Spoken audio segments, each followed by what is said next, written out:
Welcome back. Thank you. Tickles in you guys. Yeah. You all set? Okay, the time is 6:03. We'll call the meeting to order. The meeting's on the safer grant. The safer grant committee, the safer grant award there. Never going to read this here. Tonight's meeting will be attended by the public, either in person or by calling 1-603-370-3071. Conference ID 253-740-743. Public comment may be made either in person or email. If you are present at the meeting, please wait to be recognized by the chair. Once recognized, speak into the microphone. State your name, address, and your comment. If you are joining the meeting by conference call and wish to comment, please email your comment to comment@tnfd.org.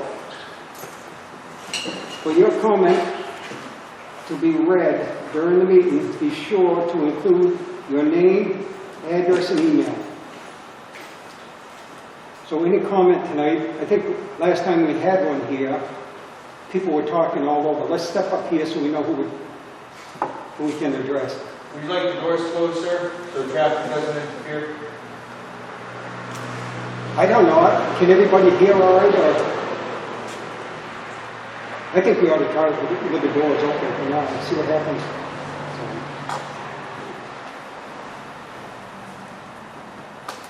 Okay. As you know, we talked about it last time, and we haven't made a decision.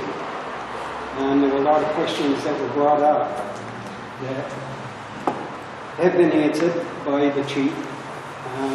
I don't know if anybody else has got questions that need to be brought that you can answer or not. Good evening. My name is Kevin LaChapelle of 57 Chestnut Street in Tilton. I was going to wait tonight to hear the comment, the discussion, but I think it would only be fair for me to say the piece that I've been thinking about for the last few weeks. I only know very little about what happened at your last meeting, and honestly, the comments that I'm going to make now are really based on my past history as a fire chief and as a taxpayer, and not based on other discussions I've had. And I'll save that piece for later. I can tell you that my past experience, and I typically do not speak publicly at public meetings about my past work as a fire chief, but I think it would only be fair to my fellow citizens here in Tilton Northfield within our district to speak of my past position as the chief and the work that we did for years, not year, but years, to work toward this type of funding for the SAFER grant. I personally sat on the New Hampshire Fire Chiefs Association Board of Directors for 3 years, and during that 3 years, every year, I personally sat with Senator Maggie Hassan. I personally sat with Senator Jean Shaheen and other congressional delegation fighting year by year for this type of funding. The comments that we continuously gave back to them, their funding structure for SAFER grant was getting to the point where communities could not bear that cost, and we felt that it was a setup for really a dismal ending. And they obviously listened to our comments, and when Chief Sitar and I chatted for the first time about the potential award for Tilton Northfield Fire District, I had a chill, and I thought, you know, all those meetings I went to as a fire chief and talked to congressional delegation, sometimes I felt that it fell on deaf ears. I felt like this was a huge win. Tilton Northfield Fire District is the very first community in New Hampshire, and only one of about 100 nationwide that are probably going to get this grant this year. This is probably one of the best gifts a fire chief could ever fight for. I don't want to say receive, because it's not the chief that's receiving, it's the community. Okay? So that's an amazing reward that any community could receive. Now, I do understand all of the other ramifications as a taxpayer that do come with that. And I can speak to that later on, because I could go on for hours about this, because I attended hours and hours of meetings making sure that not just New Hampshire, but our country could get better funding for this SAFER grant. And you have it in front of you.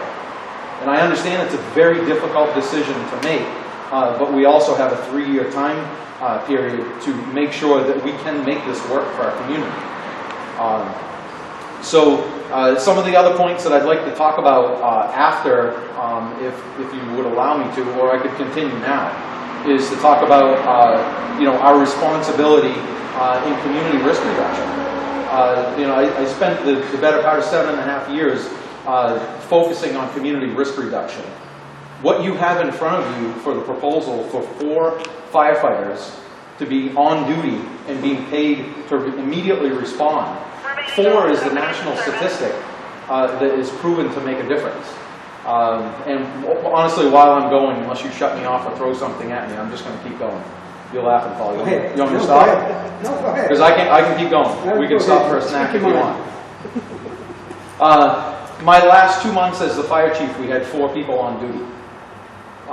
We had the misfortune of having 4 fires within that time period. I can tell you unequivocally that having 4 firefighters arrive on the scene with an active building fire, stepping off the truck with packs on, tools on, hose pulled, and water flowing, it makes everyone else that arrives at the fire say, well, you don't really need us, the first 4 guys put the fire out. It makes that much of a difference. So when we go back and we look at community risk reduction, that's what you're paying him to do, to make sure we all stay safe.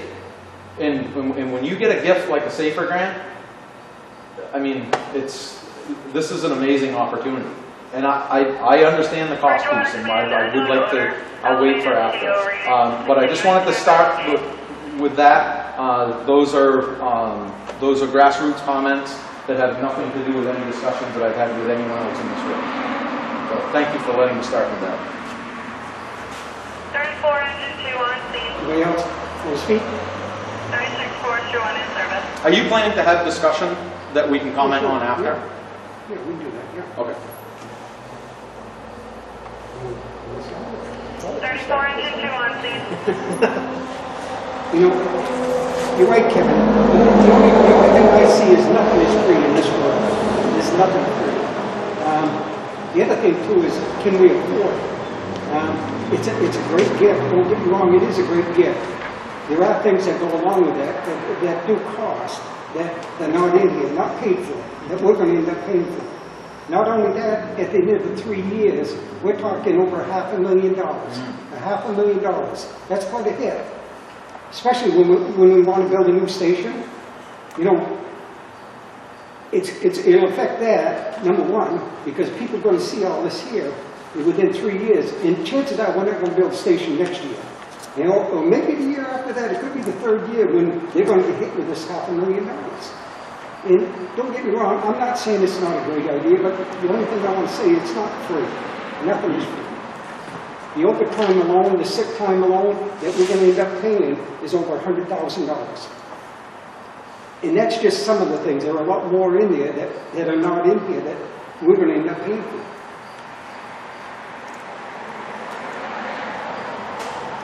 Now, that don't mean I'm against it for it. It just means them are some of the things. No, I'm glad that you said those things, and I would agree with everything that you said, that those are deep concerns.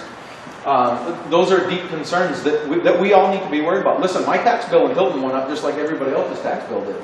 And it makes you look and think, yeesh, where else could I live? Do I like where I live? Do I like the quality of life? When you take that type of a hit in your tax bill in 1 year, it makes you look at something like this and say, geez, I'm paying for a new police station in my town, and now in 3 years I'm going to be paying for 4 firefighters. I guess I look at it a little bit different. I've reaped the benefits of a fire department. I've had a building fire at my house. And thank God they weren't on an ambulance call. That not just 2 guys showed up, or not just 1 guy showed up. The whole duty shift showed up. That's what I want. And that's what I think that's what everyone expects. Can we do that every time? No. You know, that's why it's called community risk reduction. If it was anything more than that, it would be called community risk removal. But we can't do that. That's why it's reduction. We want to reduce it. So, can we afford it? I guess I would look at it and say, can we not afford it? It depends if you've had a fire or not. It depends if you've had a successful outcome of a fire. You know, those things are all arbitrary and those are all moving targets. But what I think we do have the opportunity to do that no other community that's gotten SAFER grant previous to this year is we have 3 years to make this work. I like to think of myself as an outside-the-box thinker, that there's a lot of smart people in this fire district. If we look outside the box and we look at other ways to fund this other than just by the tax dollar, whether it's however it is, I don't want to get into that tonight, then we've got 3 years to get with the program. Whether you assign a committee that's going to work on just this for the next 3 years, that's going to find a way instead of to not find a way. I'd rather hear you say, let's find a way, than let's do everything we can do to not find a way. I think that's our duty. That's your duty. That's his duty. That's what you pay him for. So it's expensive, but to what expense? It depends if you've lost anything in fire before, I guess.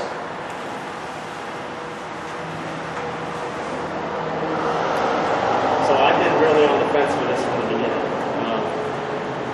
We don't have times have changed. We don't have the call force out there that we did a couple of decades ago where you had 30-person call force. And I understand that, so that restricts our impact. One of the things I went with the first time when we talked about this was that extra person for the daytime when we're at our busiest time when we have our least manning support.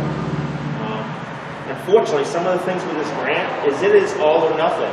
That's some of the questions I placed to the chief. I was fully in favor of get us 2 additional day people during the day and rely on call force. It is all or nothing. So you either take the grant as complete or you take nothing. That's an unfortunate situation that FEMA has put us into. I've been looking at these numbers for a week and things like that, trying to figure it out. Most of it's covered and for the first year. $43,970. If we have cost of livings, that comes out of our pocket. We had people at the big district meeting say they voted in majority of what small group was there that they did not want to fund additional personnel. And we have to listen to that as well. I'm still on the fence both ways on this because I see both things. The chief answered quite a few of my questions in the last day or so on both sides. I've been sending lots of questions to him and he's had some very good answers back to me and I'm very happy with what I'm seeing with that. So I am right on that cusp based on that feedback I've gotten back, which is a lot closer than I was before. I just have concerns that we have had the public speak up, even though it was a small portion of the public, which I don't like, but you have to take away what it is. I mean, the public did. Having 4 people puts us into a situation where I don't think anyone in town would say that, oh yeah, in 3 years you're going to do away with it. That's that whole camel mentality getting in that we're going to get. Now this one, I appreciate that the 2019 grant doesn't obligate us to that. Because that's the problem with the 2018 is that you were obligated. Once you committed, the whole idea is to bring you up to staffing. We're a small town and trying to keep that staffing is very hard on the taxes. And I respect it from both sides of it and I've been in the fire service. I know what having 4 people that match crew first in. You don't have to dead man the pump, you can get the water flowing.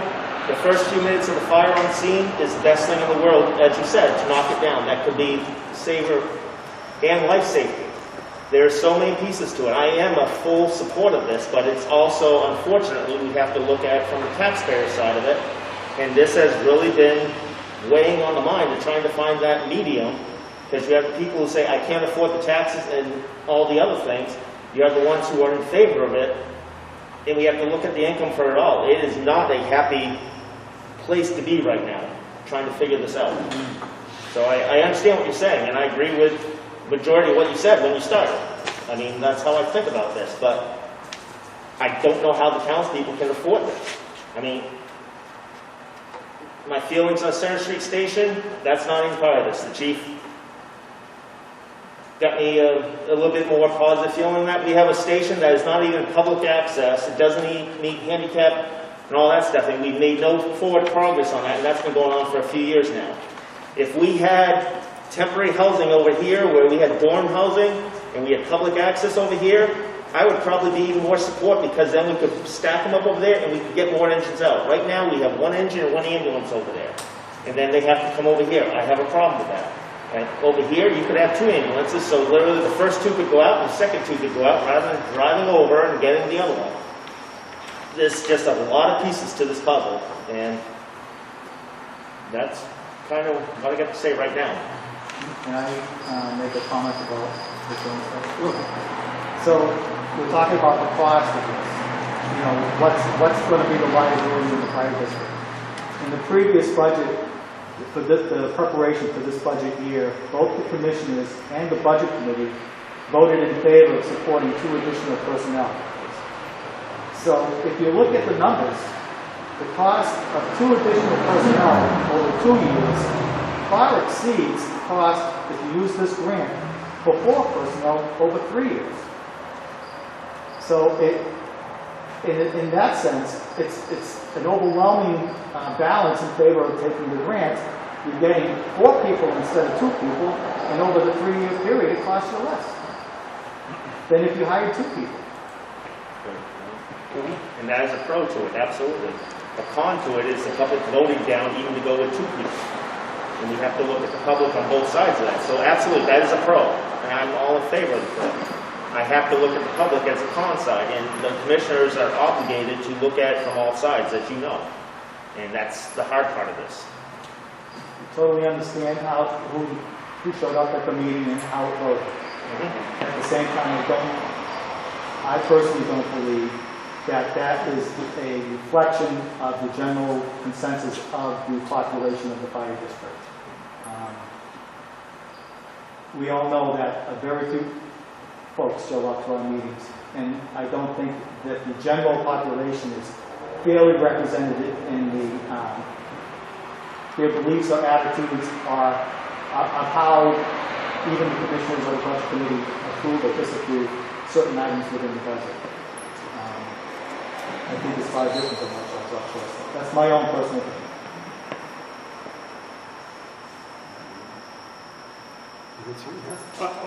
I was just going to touch base on what John was just saying about the district meeting.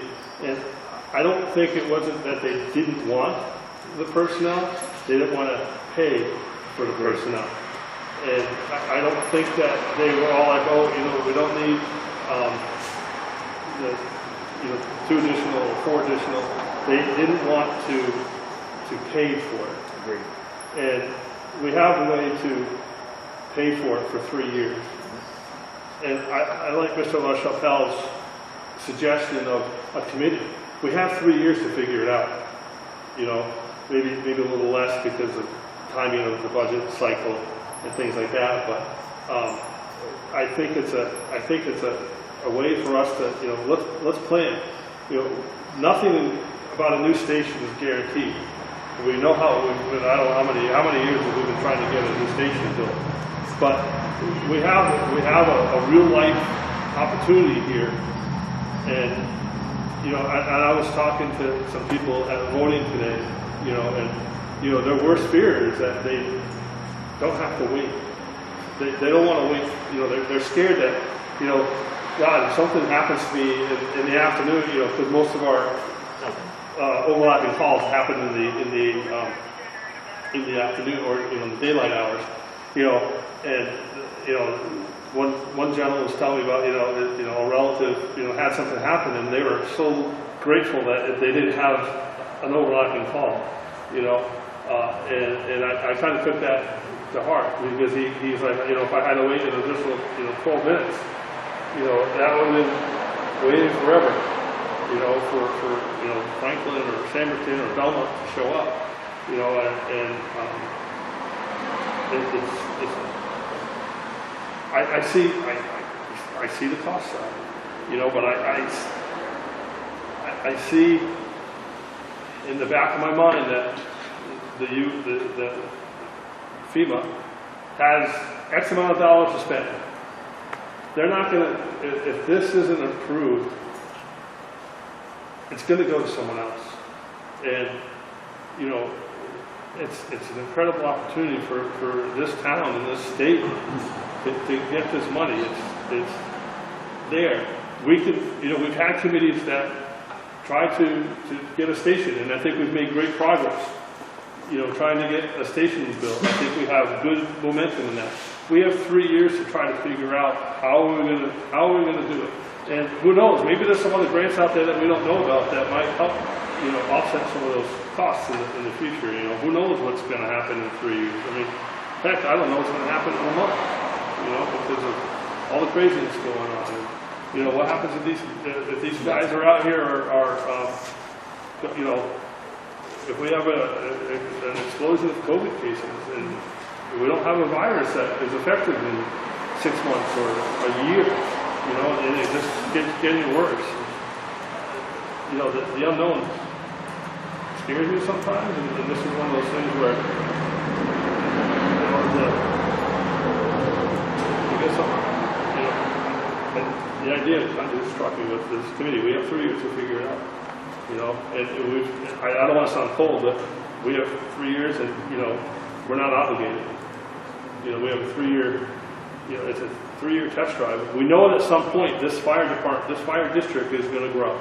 There's growth that's going to happen. There's growth that's going to happen in both towns, and it's going to put a bigger burden on the department. And you know, getting 2 people was a battle. You know, imagine if we had to go get 2 more. And, you know, all of a sudden I'm going to say, well, you know, we just hired 2 more a year ago. Now you want 2 more? Or, you know, we hired 2 more 2 years ago. It's you know, it's kind of a way to see if it really works. If okay, we really do have, this is, you know, now we're able to get the ambulance out on the second call. We're able to send a full fire engine, because there's 4 seats on a fire engine. Yeah. So, you know, we've got, one of them has 6, I thought. So, but, you know, we have a full complement going out to fight that fire. And I tell you, if it was your house, wouldn't you feel better that, hey, they could, you know, if your house only did $10,000 a day, it was worth instead of $50,000. You know, everyone says, well, that's what insurance is for, but, you know, there's a stress on your life, you know, and that's my piece for now. Yeah, so one of the questions Mr. Blaisdell was asking me, what's the overall cost over the 3 years? And so it was hard to do, but I had to make some assumptions. So one of the assumptions I made is that given that the district normally provides its employees with a 2.5% pay raise every year, I assume that.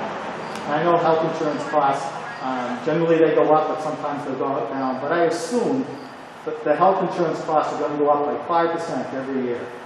And given those 2 assumptions, all the other costs fall in line with what things cost. And over the course of the 3 years, at the end of the 3-year period, depending upon what insurances, health insurances, the new employees take or not take, we could, at the end of 3 years, we could have a cost to the district, which includes everything. I included everything that could possibly uniform to me, I included it. The cost to the district, given the worst case scenario, is $154,000 and change. Now this is 3 year. 3 years. So over the course of 3 years, the total cost to the district is $154 and change. And that's overtime limit. That's everything. Now, when you say, I just want to get this clear, it covers their vacation time when we have to bring in other guys to do that. Okay. Yes. Conversely, if they all took, like, say, the opt-out plan or the single-family plan, at the end of 3 years, we have a surplus of $58,000 still remaining in the budget that we spent from the grant. So there's a variation depending upon what the folks take for health insurance. And that's really what it's all about, because you get a stipend for health insurance depending upon the number of factors that I talked to you about last week. So it's an unknown then with the So- what the insurance cost is going to be part of it. And it's a question you can't ask until you hire the individual. So if we hired you, would you be on the single family? Yes, that would be a loss. Anybody else? Or not? All right, real quick. Couple quick points. I know last week a lot of people came in support, so I don't really want to go down that road. Can we get your name? Oh, Scott Lewandowski, Northfield.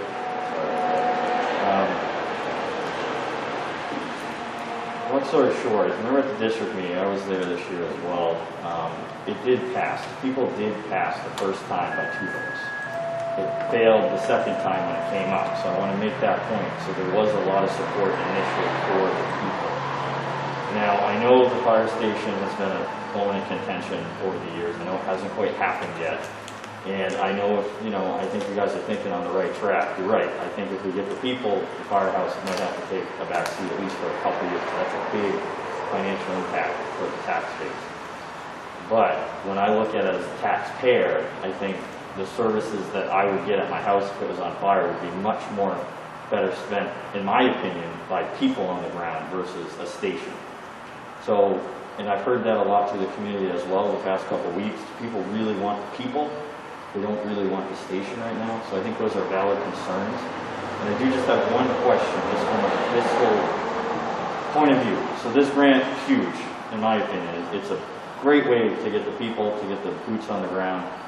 What is you guys' thought process, if you thought about it yet, for how we would fund that? So in other words, like, we're getting such a good bang for our buck, it's going to reduce the tax base by a pretty good number for those first 3 years. So if we pass on this tonight, what's your thought process to make up that $977,000 roughly, in my tax bill if we pass In the it? 3 years. Yeah, over 3 years. Just curious kind of if you guys have thought that way or how you would do it, just as it's a big chunk of money that if we just go, yeah, we don't want it tonight, it's probably never coming back in all honesty. So I'm just thinking from a taxpayer, how would we get that, benefit back through, if you guys have thought of options or whatnot? Scott, do you mean if we turned it down the money, what would be the alternative plan? Yeah, basically. Yeah, just like I said, it's such a benefit for me as a taxpayer to get this grant from the government because it's going to lower my tax bill. So if we go, let's put 4 guys on tomorrow, next year, whatever, because I know we're going to have the same discussion in a couple of years. I don't think this problem is going away. So if we go, let's put 4 people on in 2 or 3 years, that's, it's a big chunk of money that I guess down the river, so to speak. So just kind of thinking where you guys' heads are at as far as like that side of it, if worst case scenario happens, which I hope it doesn't, how we would kind of, from a taxpayer fiscal conservative kind of, point of view, like how we would recoup that, I guess is the word. I myself personally, it is a great benefit to hire for new guys. What bothers me at the end of 3 years, when the 3 years up, it's almost impossible to lay somebody off. I would feel bad for you to do that. Because once you get something, it's hard to get rid of it. The other thing too is, insurance, health insurance has gone up every year. And it's gone up tremendous. And, do we make them pay more money? I don't know. There are options out there to save money. The other option I thought about quite a while ago, which is a private ambulance company. I don't know. They say, I've never talked to anybody, so I don't know how it works. I'd like to look into that. I don't know. Maybe it's a good deal, maybe it's not.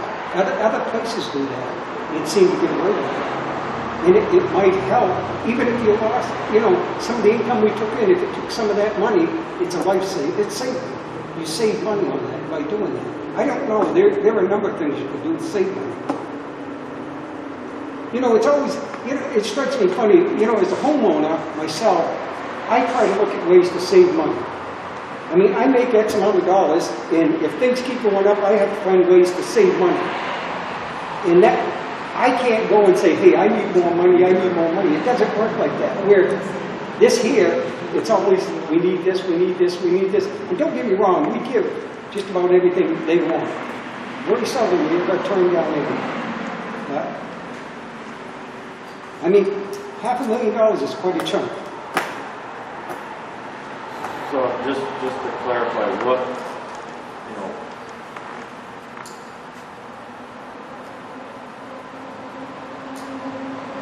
there wouldn't necessarily be a way to I can't. Just to clarify, I'm just trying to think in my head out loud here. So if you passed on it, long story short, there's probably not a way that we would keep it from a benefit ratio standpoint. Is that accurate? Or? So, the grant is designed to give us additional manpower. The cost to not accepting the grant is that we are going to run these guys tired with 3 people, and we're going to be status quo the way we are, which is not the best efficiency for this department, by far. The additional, another con to this is in 3 years, theoretically, if you were to go with these numbers, not each year, the percentage increases, it'd be 308,000 additional. So in 3 years from now, when we had to start paying for it ourselves, without adding all these increases, that's an additional 300,000 that's going to be on the budget right off the bat at year 4. Just to pay for that additional person, so that's another con to it. Back to the taxpayer, there is no money being used here with the grant that's going back to the taxpayer other than saving on physicals and turnout gear from the operating. So that it's so minimal what is not, that's coming from the department in that part of it. So you aren't going to see on the taxpayer side a reward of anything except less response personnel to the scene. That's the con to turning it down, is that you will not have that additional person on board. That's what the whole FEMA is putting it on. The additional COVID waiver put on is to give staffing to get to that first due engine response of 4 people as what the industry would like to see. So from a taxpayer point of view, does that help a little bit? Or does that create more gray area? No, I do. That does help a lot. I'm just more thinking like, you know, long story short, I'm just thinking in 3 years, if we're talking about this again and the opportunity is not available like it is right now in front of us, and we go, let's just put them on. It's literally almost $1 million that the district lost out on over 3 years. So that's going to hurt, not hurt, I guess hit is a better word, hit us all a little bit in our tax bill. So just, I would like to see us use it rather than lose it, I guess is a better terminology. In 3 years, you're going to see it. So theoretically, if we did go with it now, in 3 years, you're still going to see that coming to your tax bill. The only difference is the 3 years leading up to it, you get better service response leading up to that bill that you're going to absorb.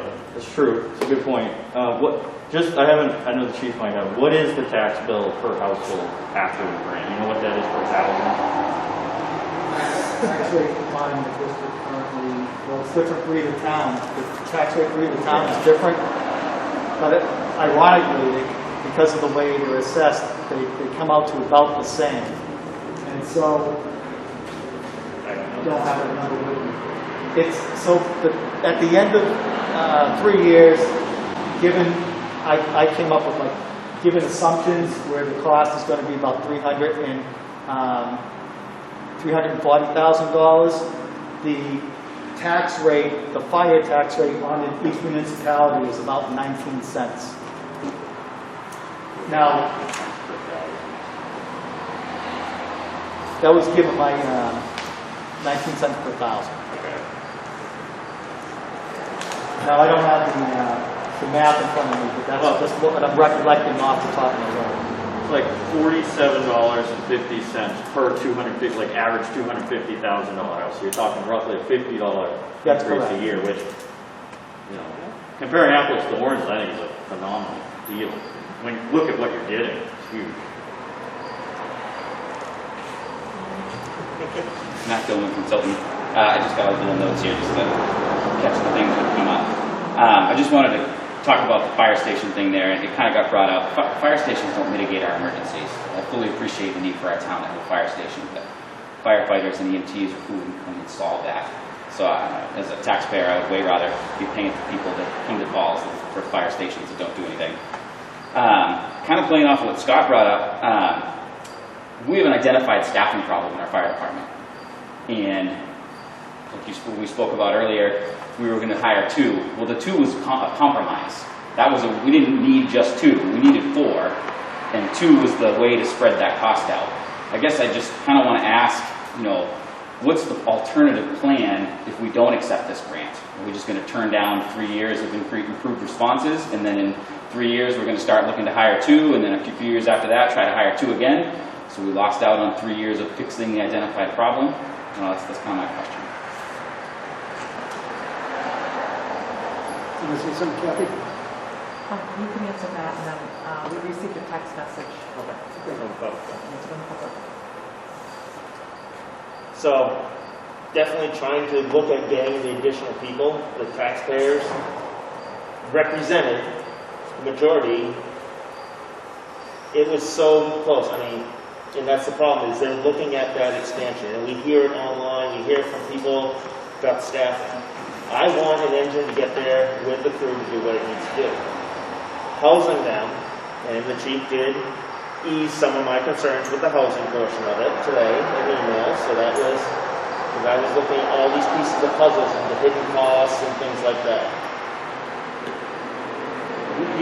This department is growing in calls, but we have to sway the public into understanding what they're paying for and wanting to do that. If the public doesn't want to come out and step up to that, we represent the public. Even if I don't necessarily agree with a decision, we represent the public. And continue to fight and fight and fight to get the staffing needs. I'm a firm supporter of that, but we have to represent the public too, and it's a two-edged sword. So, I mean, that's the best I got at the moment. It's trying to figure it out.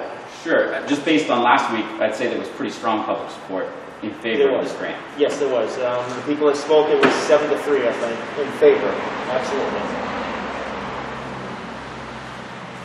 We received a text message from Charlie Broughton, 400 Shaker Road in Northfield. It says, I, Charles Broughton, 400 Shaker Road, Northfield, 455-8147, support accepting the federal grant to hire 4 new Tnfd firefighters / PWD.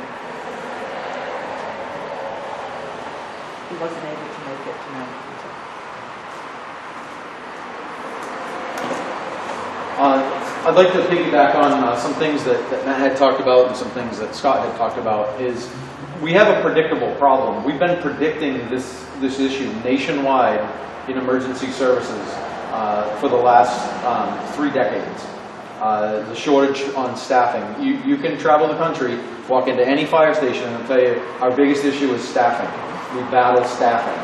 And the thing that I would like to either ask you tonight or put onto you as a responsibility is that if you choose not to go with this SAFER grant to get the kickstart, to get this moving, to come up with a plan, is what is your plan as a fire commission to combat staffing issues? One of the things that I see as an issue with doing nothing right now, because we won't be able to afford it in 3 years, is you have a 3-year window, or whatever that amount of time is until we do increase staffing, is you're widening that gap in community risk reduction. You're also putting a burden on the I don't want to say the liability, but liability insurance and the fatigue.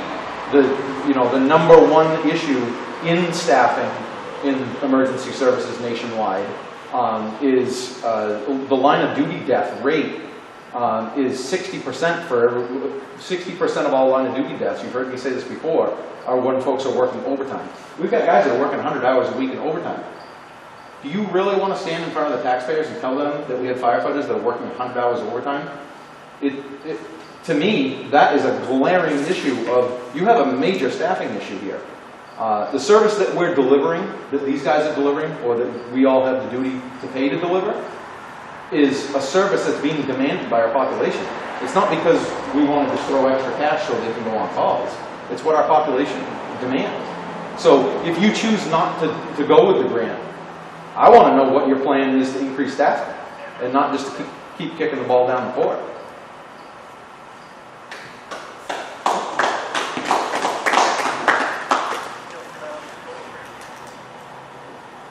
One of the things I thought of, Kevin, is if there was a way, if there was a way to reduce the overtime by hiring these 4 guys, I'd be 100% all for it.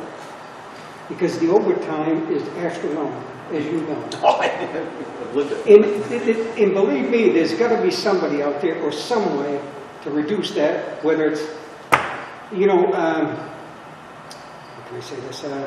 Rotate the shift or rotate people to come in at a certain time so you wouldn't have to pay the overtime. The overtime is not just 8 hours, it's a whole shift.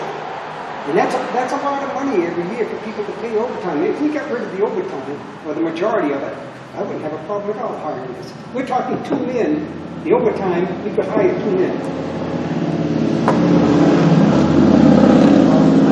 As an administrator, I look at overtime, and what the cost of overtime, and what the costs are on what's out. Overtime is cheaper than actually hiring people, financially. But in the end, what you end up doing is burning out the folks that you do have, making them work overtime. So there are costs in both ways. Now, how do you want to look at those costs? Either financially or in human aspects of it. The cost, the physical and emotional toll that our firefighters get because of the constant exposure to stuff that people hope to never see. They see it on a daily basis. And I know we're supposed to be all suck it up and be tough about it, but it does take an effect on you, and it's cumulative. It doesn't go away. If any of you have been in the military or in the emergency services like I have, you see stuff that it just doesn't go away. And at some point, you can only build up to a certain point, and then something happens and you need to seek help, or you do something drastic. And I don't know if you all know this, but the leading cause of active firefighter duty deaths is suicide. And I would hate to have something like that happen here, and I don't know if I could live with myself. But that's a reality. That's what it is today. And that's why, not only because of the call volume that we're having, we're placing these firefighters at a constant exposure to stuff that nobody really wants to see. But that's their job, they signed up for it. But we as a community, and you as leaders, have to protect them as much as we can from reaching that boiling point, so to say. So it's something that you need to consider. Well, if I may, there is actually a study out there that answers exactly what you were talking about. Is no one wants to pay overtime, and we all as administrators or even as taxpayers ask, how can we not pay overtime? That seems ridiculous that I've got someone that's working 100 hours overtime. That's just, I can't even compute that, but it happens every week. And there's a study out there that has fixed that in a few fire departments, and it's called adequate staffing. Is they brought their department to adequate staffing levels where maybe they run 1 short. You can't afford to run 1 short right now. You could have 5 guys on a shift right now, and you can't afford to run 1 short. But there's adequate staffing studies out there that show if you hire adequate staffing, it reduces overtime. It's a known fact. So, and I apologize for not having it on me tonight, but I would encourage you to look at it. And there's communities out there that are refusing to pay overtime, and their only way to combat it is hire adequate staff. So we can continue. It just seems like for certainly my entire time in the fire service, we've always talked about staffing is always an issue. Listen, we went on the same fires together, and you were on a hell of a lot longer than I was, where we did it with a call company. And it was the 3 o'clock in the morning of, I really don't want to get up for 3 more fire alarm activations, and that's how we ended up where we're at. Because you couldn't run it that way anymore. And if we predict what happened in the past here at Tilton Northfield Fire District, and the calls keep increasing, we know that staffing is going to be a requirement to address it.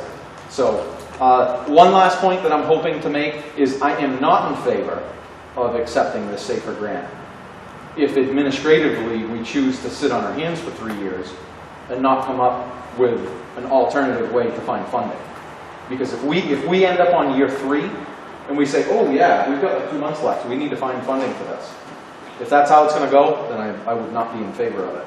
I do think that we live in a community or communities that there's creative ways that this can happen. We have an amazing retail district in Tilton that's on its second blossom up there. And there's things that are happening up there that are happening nationwide that give funding towards emergency services. We just got to be willing to take the chance to do something that no one else has done yet.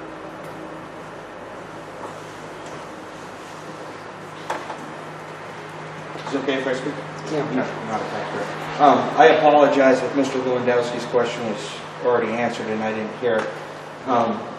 The federal government, FEMA, has granted this community, the fire district, the benefit of 4 full-time guys to a dollar amount of $975,000. They put a dollar amount to it.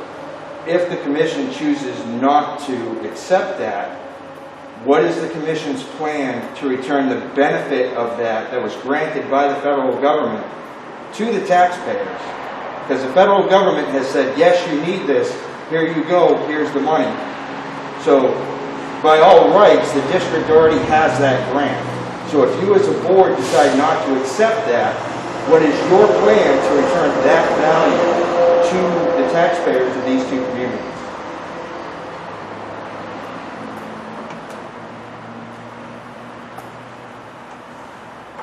So the grant is there as an option.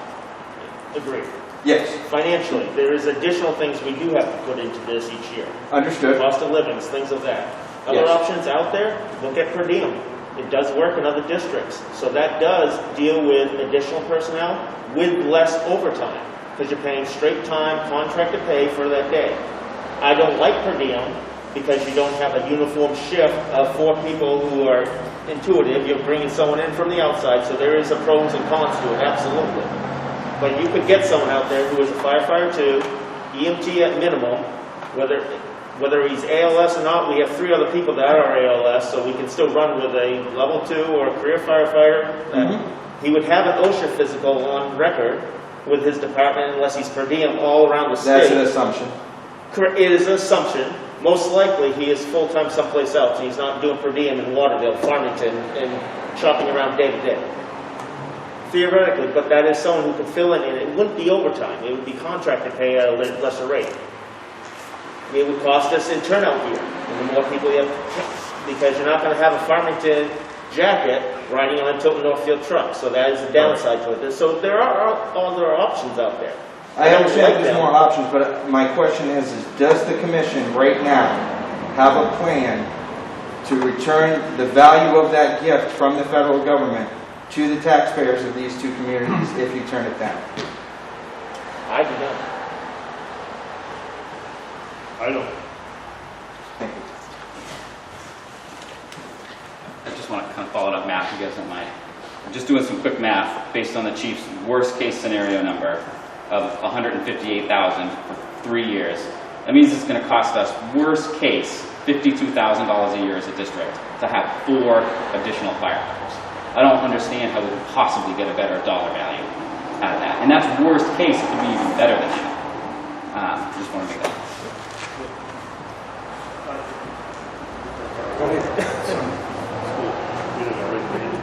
I brought it up last week, and the part of this is to get the second ambulance out, and there's revenue there, roughly $500 per run.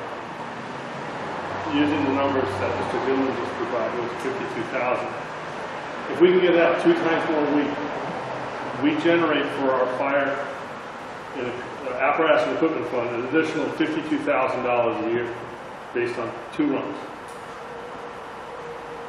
Taking Mr. LaChapelle's idea, where we have a committee, maybe they look at, can we rework the fire equipment and apparatus fund to take that $52,000 a year and to offset the tax dollars, or put it in another fund where when the 3 years is up, we can use that as a bank to start rolling. I think it's going to be more than $52,000 a year, but looking at that, because we have a plan right now based on what our current staff is that the chief has provided with us, a capital plan where we have, how many years is it, 15 years?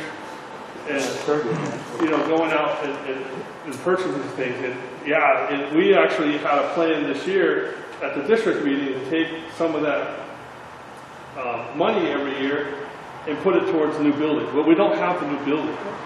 But we have the opportunity, we could actually build that as a slush fund, I don't know a better word, at the current time. Might want to find a different term, though. That's probably not going to fly. No, but but to take that and put it into an account like you know, a future cost account for covering staffing, future staffing, so that maybe the burden isn't, you know, maybe if there's a certain amount of money in there, you know, every year we take, you know, $50,000 out of it every year to offset the cost, the additional cost. But you know, if you just do it based on $52,000 or $50,000 a year, at the end of 3 years we have $150,000 to help offset that future cost. You know, but you can't take the whole thing off for year 4, because then we're back to ground zero. But we take a little bit out, you know, and it offsets the cost. Well, it's an idea, but I think if we have that committee, we have 3 years to plan for it. It's an idea. It is an idea. Everything's an idea. And that's the whole thing. That's the whole thing. It's brainstorming, figuring it out. Currently, any of that funds that we get in from the ambulance goes right to the apparatus fund and not for personnel. But again, it has to be approved by the district. Correct. But I'm just saying. It's an idea. Absolutely. This whole brainstorming, everything is good. Sorry. Yes. Absolutely. Anything is good. Pros and cons. I'm in favor of getting it all on the board and see what sticks. But a con to that is it's a good idea if the taxpayers would allow that fund, Right. the ComStar fund, to go into some other usage. Absolutely. Then it could an option. You had brought up privatizing the ambulance. Just being the way I am, a pro and a con to that.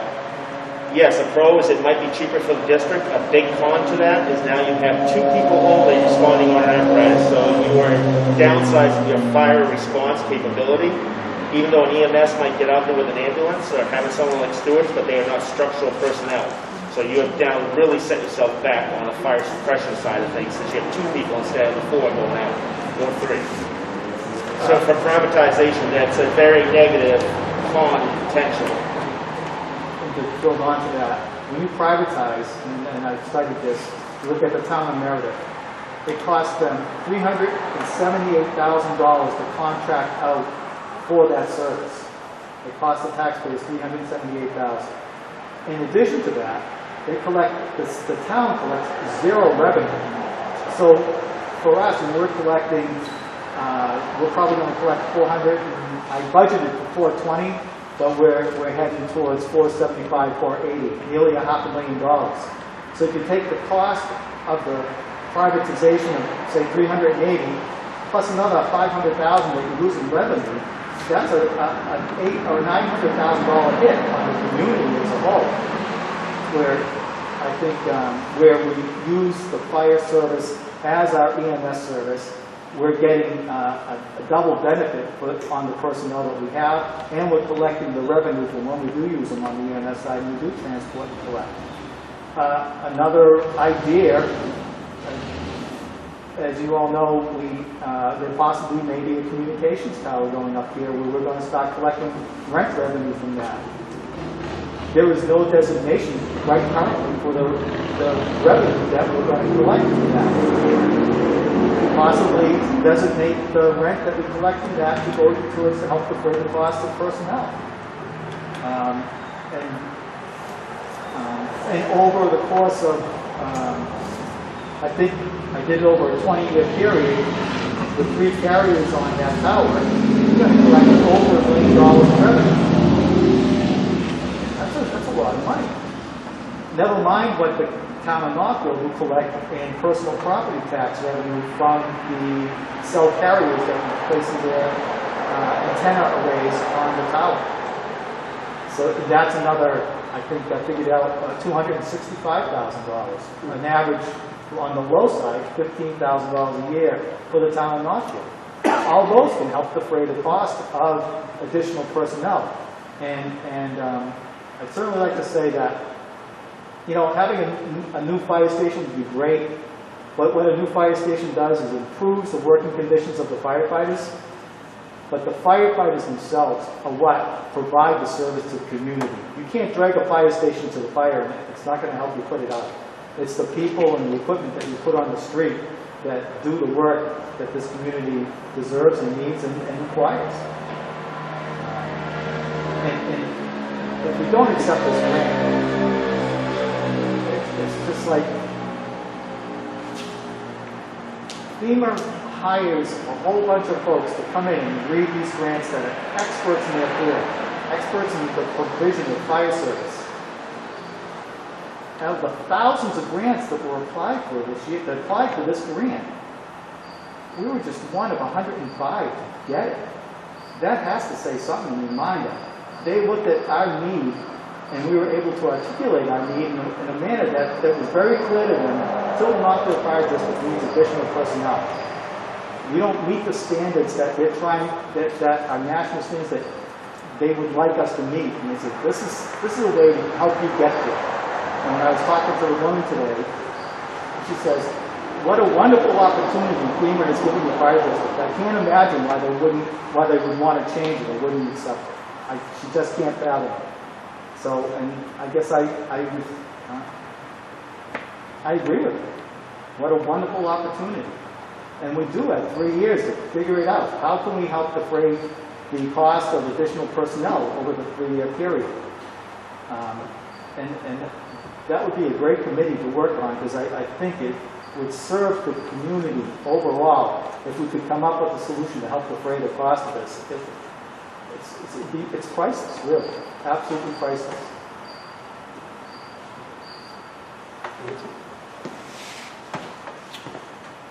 What was the balance of Adam Sadler, Tilton? What was the balance in the unassigned fund balance at the end of the fiscal year? This past year? Is that after the purchase? Yeah, it's No, the unassigned fund balance No, is that's separate. a leftover. Was it? It was in the last report, the Tuesday, no, in the Tuesday report. Oh, that's right. right at the top. I gotta find your report first. Here we go. The audited unassigned fund balance is $562,058. So there is flexibility in the budget already. Yes, there could be a warrant article at the next town, at the end of 3 years, to withdraw some money out of the unassigned fund balance to help defray the cost of additional personnel or to offset the tax rate. I'm saying purely for the $52,000 a year. There's $500,000 unassigned fund balance at the end of the year, and it seems like it ought to be pretty easy to find $52,000 That's not even, for 3 years. That's Well, what, if you go back and look at what the past average, find an average, and for the past 3 years, or 5 years, or 10 years, and there's most years there's at least 50.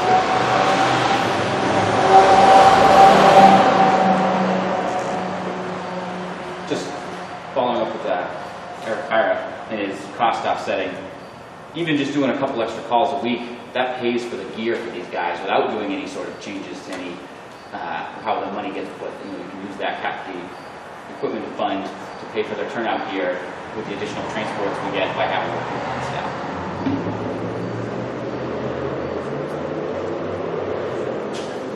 I don't live in the community, so I appreciate you guys having me speak. But I own a home on a few acres of land in Concord, so I know all about paying taxes. And I totally appreciate what you guys are doing, looking out for people in that regard. I truly do. I know I'm obviously biased. I work for the fire department, so I obviously value the benefit of those guys. But I do appreciate where you guys are coming from with that. But that being said, 2 meetings, 2 weeks in a row, what I've heard is overwhelming public support for this grant. It just makes sense. I mean, we should be looking for any way to make this happen, not any way to turn it down, right? Like, we got 3 years, like Chief Lachapelle says, to come up with creative, outside of the box solutions. We have great, smart people in this community. We have good problem solvers in the community, like Chief Lachapelle. the chief is a good problem solver. There are creative ways to figure out how to make this work, and I just think we should be really looking to that, not looking to say, we should be looking at how we can say yes, not looking at how we can say no. That's just my 2 cents on it. When's the deadline to make the decision?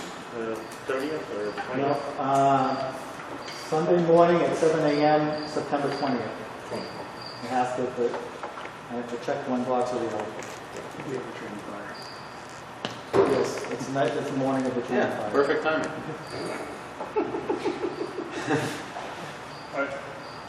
I was going to throw it out there. This letter is dated August 12th. So are we sure it's the 20th or the 12th?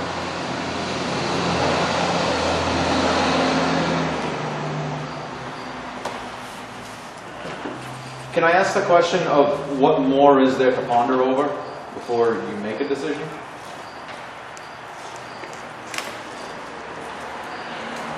I guess, Kevin, my opinion is even years from now. And it's simple as that.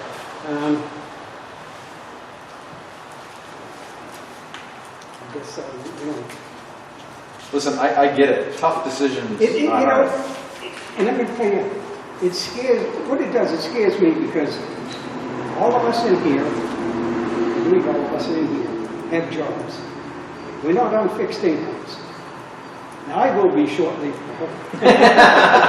Yes, you should be hoping. Yeah, I hope. And when it comes to that, it ain't like I can get a second job, I can do this here. There are a lot of people, and you know yourself, that are on fixed incomes. And they have a choice, do I pay my taxes or do I go without medicine? And I'm not you. People want service. There's no doubt they want service. So you got to think of that way too. That's the way I look at it. I feel bad for some people, I really do. Or do you lose your home? There are people that own their home all their life, work all their life to own their home there, and the tax rate keeps going. That's why we need a sales tax, I believe, in New Hampshire. But the taxes keep going up, up, up, up. And when you only make X amount of dollars, or you bring in only X amount of dollars, you have choices. Now, I'm not saying I'm against it or for it. All I'm saying is I feel bad sometimes to people, there are people out there, a lot of them too, and we don't know all of them. I mean, we don't. Paul, I think we can agree on probably most things. I would ask that you make a tough decision, and clearly I would ask that you vote in favor of it. But with that in mind and voting in favor of it, I think taking an aggressive approach to we will make this happen. We can use any analogy under the sun if we want, but if we stand here and say, I don't know how we can make this work. This is going to be tough. I don't know. If we keep telling ourselves that, it's probably not going to work. But I can assure you that, if all of the Navy SEAL teams said, boy, I don't know if I can make that swim, those waves are pretty big. If they said that, they're probably going to drown, right? But if they say, I'm going to swim that surf, and I'm going to make it to the other side, and I'm going to be successful, you know what? They're successful 99.9% of the time. So if you're looking for something that's going to help you make a decision on this, I would ask that you take the aggressive approach of we're going to do everything we possibly can do in the next 3 years to make this successful for our district, because it will reduce the risk within our community, because it's the right thing to do. So you can sit on your hands and wait until the 19th to make the decision, or you can look at it. Say that, or you can just make a decision. I think you have all the facts in front of you.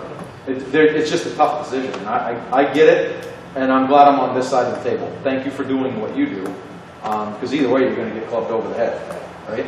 So just think about the decision of we're going to have to do something beyond the vote to make sure this is successful for us. So the government's set you up for success, whether or not you choose to go that direction.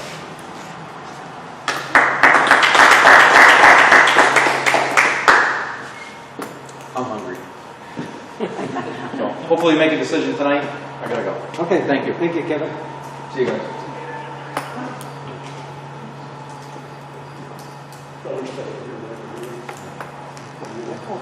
It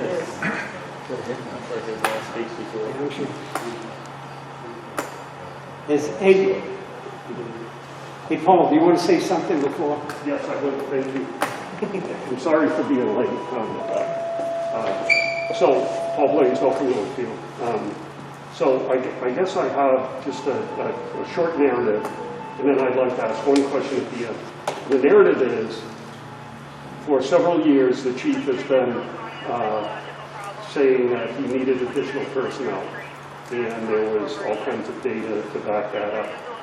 This year, in the budget, he put in for 4 additional men, and the commissioners acknowledged that there was necessity for additional men, or personnel, not necessarily men, personnel, and the commissioners decided that as a compromise, that 2 would be beneficial.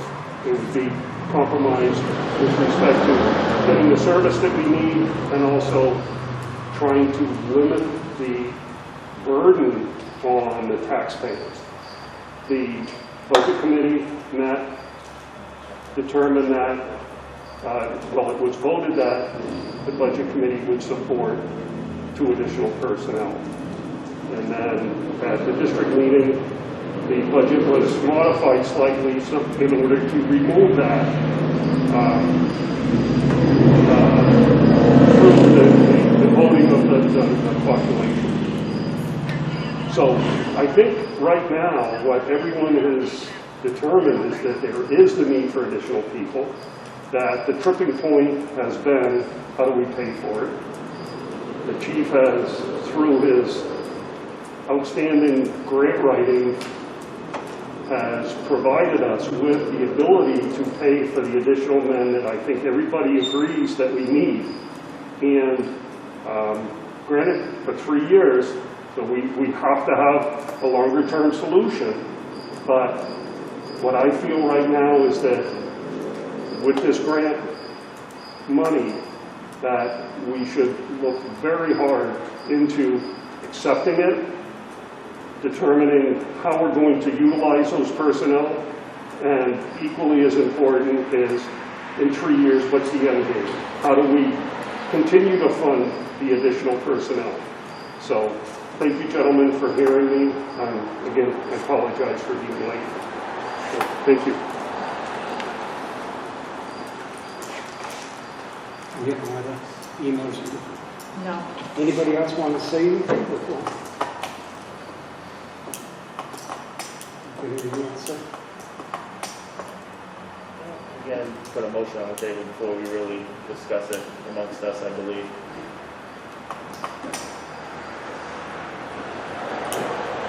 You ain't gonna do it, No.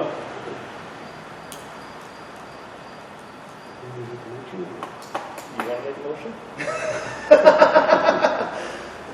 I will make a motion that we accept the FEMA SAFER grant for 4 additional personnel for discussion. Yeah, I might be modifying this because it's some part of the discussion. That's where some of my questions come from. I'll second that. So that we accept it at this time. Okay. So a question and a comment. Where is the additional funding? What line is the funding going to come from for the physicals and that, just to ease some of these questions? So imagine in the budget, I wouldn't expect hiring additional personnel until the next, after January. FEMA actually says you can hire them early, but you have to hire them by February 21st or 20th, I forget which of those days. And that begins with yearly performance. But we wouldn't hire them before January 1st anyway because of the process that we have to go through. So my initial thought is that we have to place this money somewhere in the budget to do the physicals and background investigation. Where that money's coming from right now, haven't really had a chance to plan where exactly, but the line item would be in the physical line item, is where it would be placed. Whether we raise and appropriate or transfer from the unassigned fund balance to cover those costs, that's something we can discuss to figure out what's the best way of going about doing that. So I don't have a concrete answer where that is, but there are a number of ways of doing it, and I think between all of us, we can figure out the best way of doing it that would be supported by the taxpayers. I have a feeling, just as we're having this comment, it should be identified, because yes, you're talking that what the taxpayers are going to vote on later. This needs to be determined in advance from the operating bottom line dollar this year. Because otherwise you're spending money before it's approved.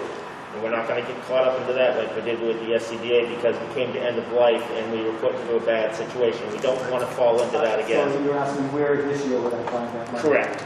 To plan accordingly before we have the chance for district meeting to approve it, because we want to do right by the taxpayers. Right. So that would be a challenge. I'd have to go and look and find an area where, as you know, I've already presented areas that we're cutting back to try and meet the bottom line. And as you also know, that we're probably going to overextend and have to request DRA to overextend. But that's a decision that we'll have to make here before we do that. And we need to make that decision sooner rather than later. Information from DRA today, my understanding is that we can make that decision anytime we feel that it's necessary. We don't have to wait till December. We just have to make that, just have to ask to overextend before we overextend. Correct. Say again. We have to ask to extend before we overextend. Okay. And, Ask approval in and it advance. has to go through the budget committee. Yes. It does not require a public hearing, but if we notify through our normal budgetary process, we will have a budget meeting on this.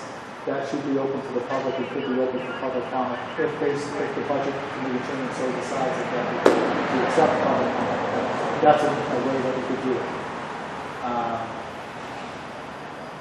So there are avenues to doing this. I just think we need to work together to identify which is the best way. The initial 50,000 that we're seeing as a delta from the award versus that, is that going to impact us in year 1, 2, and 3? So in year 1, my glasses on, I can see before it falls out. The negative, the costs associated to the fire district is $39,000 in the worst case scenario. Or the best case scenario, we'll have a surplus of $29,000. In the second year, worst case scenario, given the assumptions that I've mentioned, the worst case scenario is that there's a cost to the fire district of $52,000. And conversely, if in the best case scenario, there'll be a balance of $19,000 of cost. And then the third year is $63,000 and $11,000. And that's where I told you in the end, over the course of 3 years, given the worst case scenario, and those assumptions of pay raises and increases in insurance, $154,000 as a cost, and possibly a surplus of $58,000. So until you actually get into it, you don't know really where you're going to fall. But I imagine it's probably going to be somewhere in the middle, given the law of averages. FEMA's been doing this for a long time, and they give you these parameters, figure you're going to fall right near the number that they, especially in the first year, because that's what they calculate everything on. But so I would expect in the first year we have little to no cost and probably little to no surplus. So, I'm sorry. Go ahead. Okay. Looking at this from the taxpayer hat. So where are you? 38,000 approximately, plus 2,000 for 4 physicals approximately. So we're looking at 40,000 the first year. We're already in the hole based on maintenance. Oh, go ahead. That 38,000 includes physicals. Oh, okay. So 38,000 instead of 40. So we're already in the hole based on equipment breaking down. So from the taxpayer side of things, they're looking at that dollar and to try and extend through DRA and things like that, that's not going to go over too well.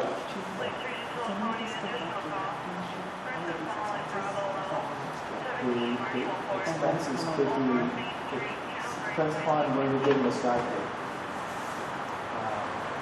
If you give them a start date of January 4th, which is the beginning of the first pay cycle in January, the physicals, if you want them on the floor, you would have to have the physicals before that.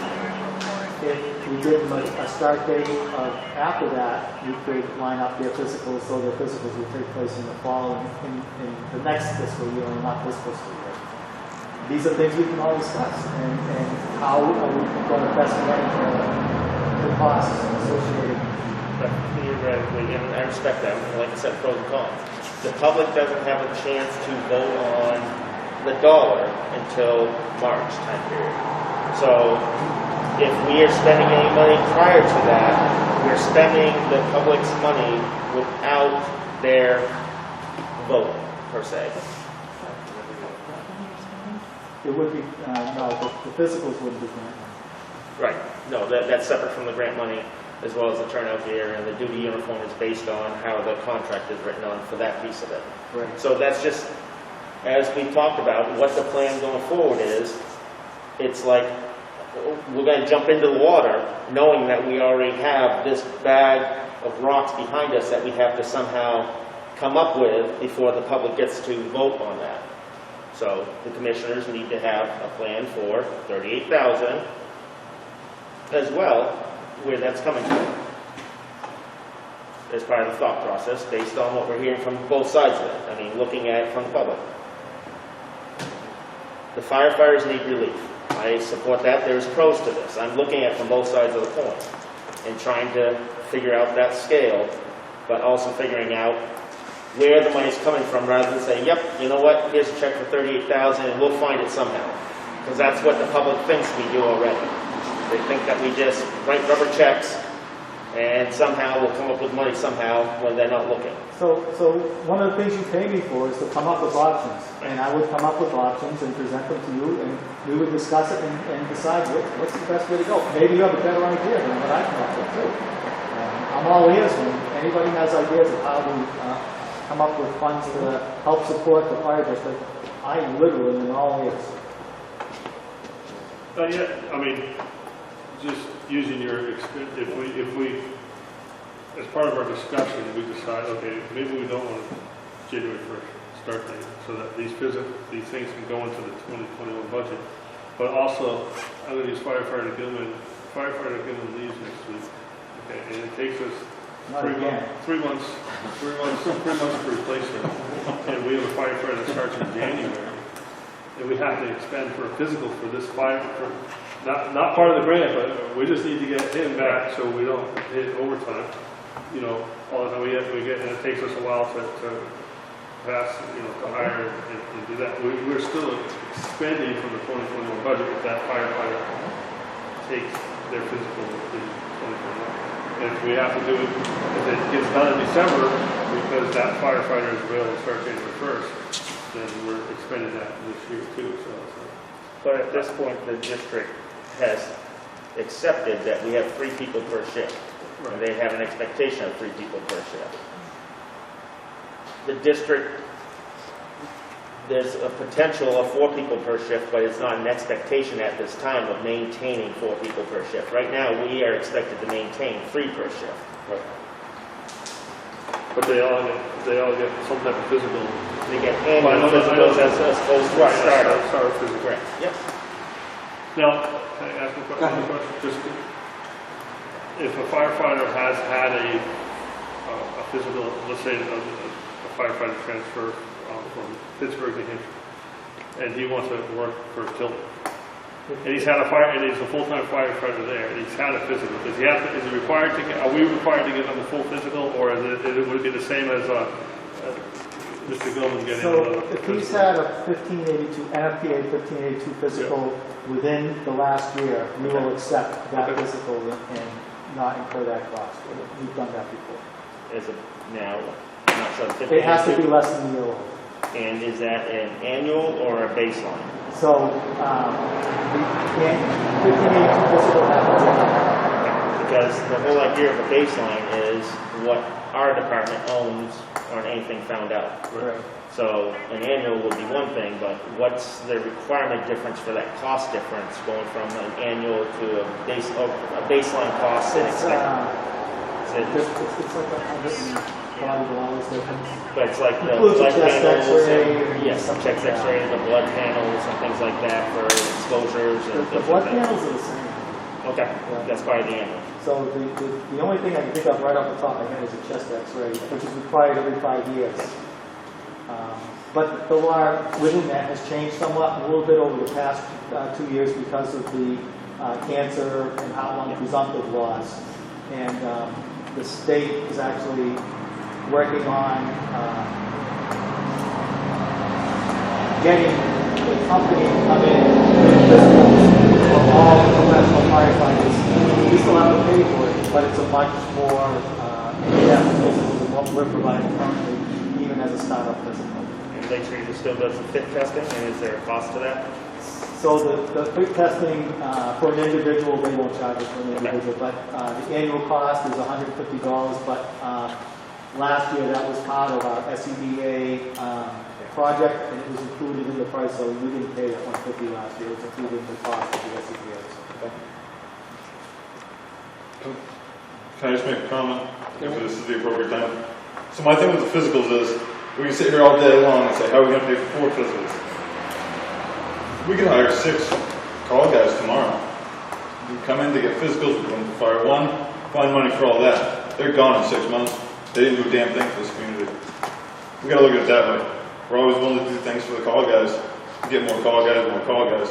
We got to do something for the full-time staff to get that coverage where we can do it. I'm safe to say that because I'm the only call guy here. And nobody's going to disagree with me. And Duncan. And just a point of order, because of the way the district operates, we run on a calendar year.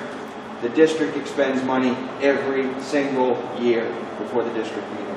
Otherwise, we'd have to shut down from January 1 to March. Just a point of order.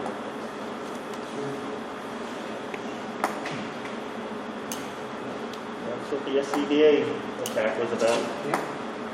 One of these lights, we used to pay gas, buy medical supplies before.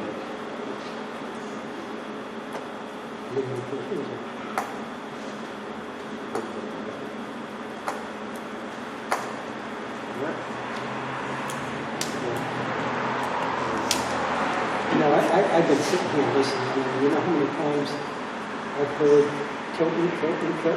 I never hear Tilton North. It's Tilton North. It's not Tilton. Yeah. Northfield pays their taxes just like Tilton does. So. On that comment, Paul, if I could just point out, I recently sold my home in Samberton. I'm under contract to buy a larger, nicer home on a larger piece of property in Northfield. My taxes are going down. If you accept this grant and we incur the costs associated with it, my taxes are still going to go down from what I was paying in Samberton.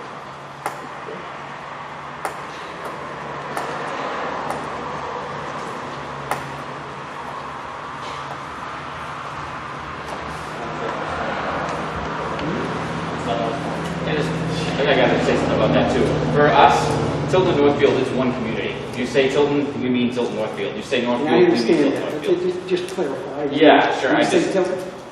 it's all one big A lot town of people for get us. offended by that. Sure, I can appreciate that, but at least for context, It's a district. it's one big place for us.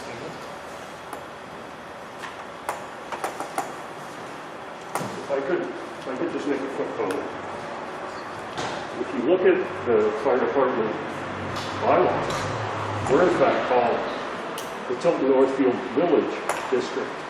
And I've always tried to emphasize the village part of the district. If it's not a resident from Tilton, a resident from Northfield, it is a resident. If we don't take care of each other, nobody's going to take care of us. The village is what's important. Village district. Thank you.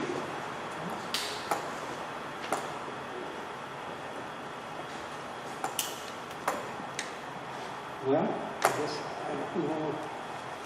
Is there anything else? Nothing else to say on it. Vote on it? Well, you have a motion on the floor, it's been seconded, so you've had a comment, unless there's more comment, that's your next step.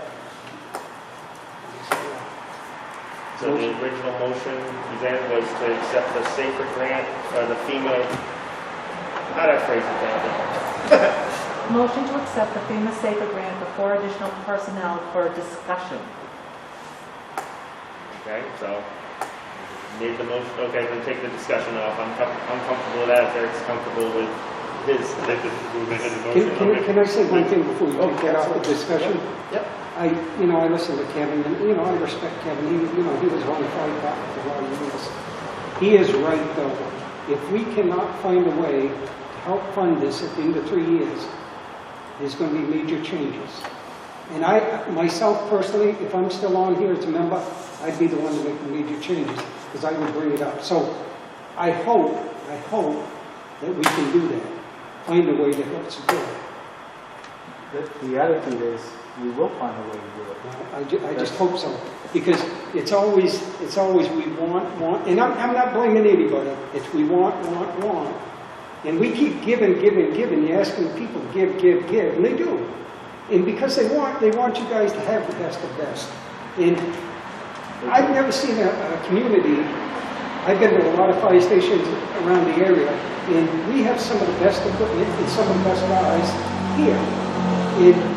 But there again, we do pay for it, and we need to find a way to help support that.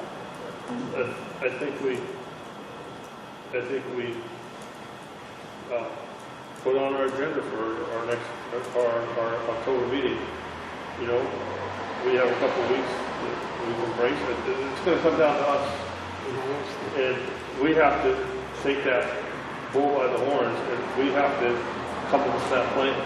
And I think we have to not wait until January or February. Let's start in October and work on a committee, whether it's just having putting it on the agenda and getting it on the agenda, and even if we come up with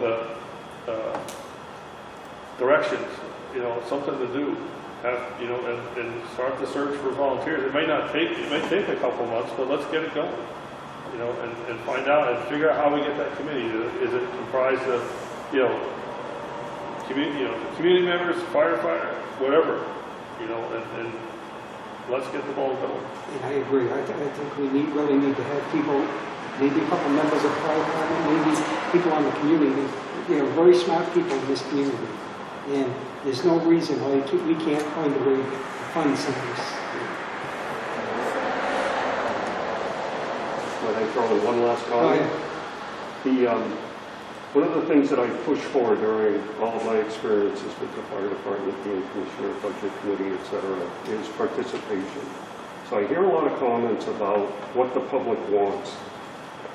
This is a perfect opportunity for the public to speak, as is every single meeting, every month, every budget committee meeting, every facilities committee meeting. There's ample opportunity for people who want to say things to say them. So what I would focus on is if people don't care enough to come here and speak in person, then their opinion still counts, but it doesn't carry as much weight as if they take the time and effort to come here and speak to you gentlemen and lady in person. Thank you. I just had something real quick. I haven't really said a lot about the SAFER grant. I think there's been a lot of good comments. I've been here for a few years now, and I really think the district residents get a great bang for their buck. The product that we produce is outstanding. Our personnel go above and beyond each and every day, and they work extremely hard. I heard the term want. I think it's perceived as that the fire department wants this, they want that. Well, we've heard time and time again from multiple people, from FEMA, from the federal government, it's not a want, it's a need. And that need is not going to go away. I wish that we could be doing 1,500 calls a year and stay that way. It'd be so much easier for us. But that's not going to be the case. I know every year at the public meeting, people are going to keep saying, well, next year they're going to ask for more. Well, of course we're going to ask for more. because demand keeps on going up. This is a great way to achieve that. It's not a want, it's a need. And it's a need that's not going to go away. Thank you. And I just had one comment to add to Mr. Ozier saying that the community wants to give us the best of the best, which we greatly appreciate, and that feeling is mutual. We want to give you guys the best of the best in terms of service. That's our top priority. So it means something to me that if one of the three of you has to call an ambulance, that you're being transported in our ambulance by our guys, because that's a point of pride for me. So we want to return that top level service and not have to take that chance. Like it's a reasonable expectation of this community that if they call 911, they get an ambulance. And because it happens statistically about 400 times a year, more than once a day, it's a reasonable expectation of our community members to get a second ambulance staffed by our members. And that's what we want to provide. So if we were looking to do less work, it's easier to call a mutual aid ambulance and me stay on my fire engine and go back to Center Street. But we want to be the ones to provide that service. So I just wanted to speak to that and make that crystal clear. Yes, that's all. Before we vote on this, thinking through it, I'd like to amend the motion, but I don't know the proper procedures on how to do that. I mean, I can amend my own motion, but what's the proper? We need to vote. You have to withdraw your motions. And Okay. then you would withdraw your motion. He'd withdraw his I second. would like to withdraw my motion for the discussion.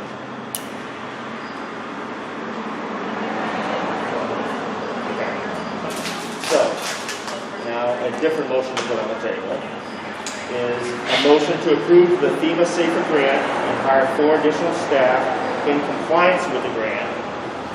Staff hired will sign contractual agreement for a 3-year at hire, so when we hire them, for the 3-year period covered by FEMA. So this is so they understand they are hired only for the guaranteed employment for the duration of the grant. Employment past the grant is not guaranteed beyond grant funding. And that We will talked about, yes, I understand what you're saying. Just about saying this. I'll second. I make a comment Yeah, now, just or- do your own All right, second. so I was preparing a want ad, and one of the lines in the want ad is that, I guess I didn't bring it with me, is that this position is grant funded and there's no guarantee of employment beyond the performance period of the grant 3 years. So it would be well known. Comment on that motion, that 3-year restriction that you just placed on it goes both ways. What I think what your intention is to tell them, look, after 3 years, there's no guarantee. But the way you worded it was that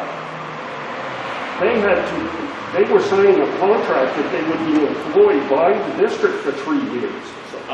We don't want to do that. If they don't turn out to be a good employee, we don't want to be stuck with them for 3 years. Well, I was thinking the same thing where, okay, if they sign a contract and it's like a baseball player that gets cut, they get their salary, and are we putting ourselves on the hook for 3-year salary? Now we're screwed. So when I talked to the fire chiefs, I talked to 3 fire chiefs today about this, who have either had safer grants, managed them, or currently have them. And they actually said, don't put it in the ad, because that may scare away highly qualified people that you want to attract. They said, really what you want to do is when you have your discussion, when you're hiring them, you have to notify them that this is a grant-funded position and that their position may not be guaranteed after the performance period of the grant. They said it's smarter to do it that way, because if they're willing to come to work for you knowing that it's a grant-funded position, and if in the end they don't get hired, well, they're probably so energetic that they say, well, I'm going to take the skills and training that I got here, and I'll have a job tomorrow someplace else. But at the same time, if you sign a contract, we have to maintain the employment of that person or pay them, whether we get rid of them or not, depending upon how the contract is worded. But I think we definitely have to let them know it's grant funded, and they have to, if you could sign a paper saying that they understand that's a grant funded position. I don't think a contract is necessary. That ties everything up. I'd rather have the flexibility, personally, as a manager, to have the flexibility to say, thanks and no thanks, after a period of time, and we say, Yeah, absolutely. I mean, and I'm fine taking the contractual out of there, but sign an agreement that in the up to 3 years. I think that's a good point that was brought up too, to leave that. But I just want it on the table up front to them to understand that this, and also for the public, that diffuses a little bit of it saying, well, you've just bought us 4 people from this point on. So that is kind of a meet in the middle for the public as well, understanding that how we address it through a committee, whatever, down the road, we are not locked into year 4 people.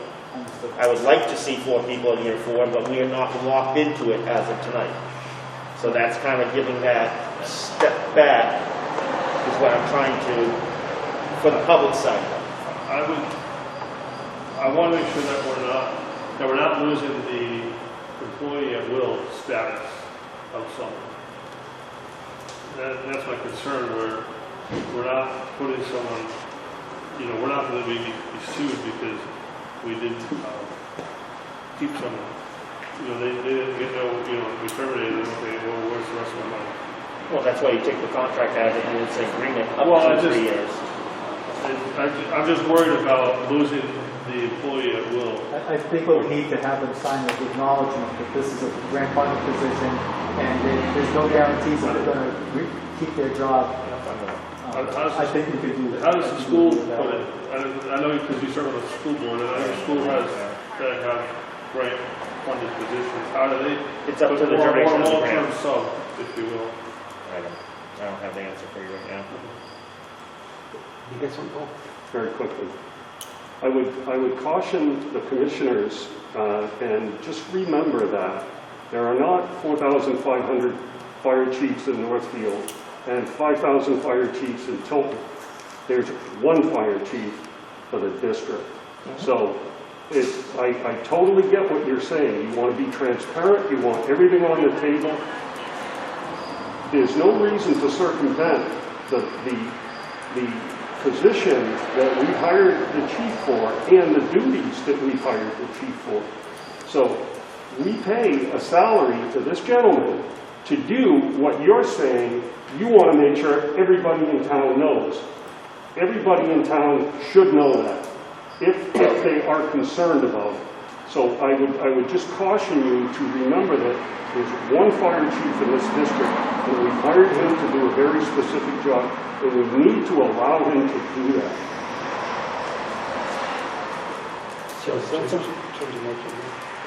Since we're in comment phase, I believe that when SAFER 2018 came through, the reason that part of the discussion it wasn't taken is because commissioners at the time didn't want to be obligated to year 4.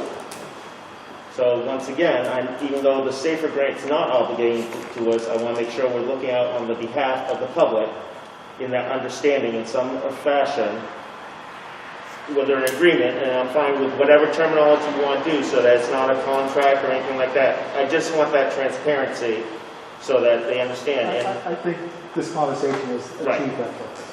Yep. So I don't mind taking the contractual out of there, and I definitely like the idea of the up to 3 years so that we're not obligated, and I agree with that as well.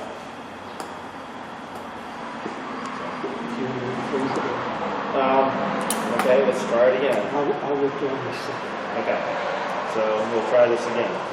A motion to approve the FEMA SAFER grant and hire 4 additional staff in compliance with the grant. Staff hired will sign agreement at hire stating up to 3-year period covered by the FEMA SAFER employment. Can you make an amendment? An acknowledgement, not an agreement. You just said agreement. Okay.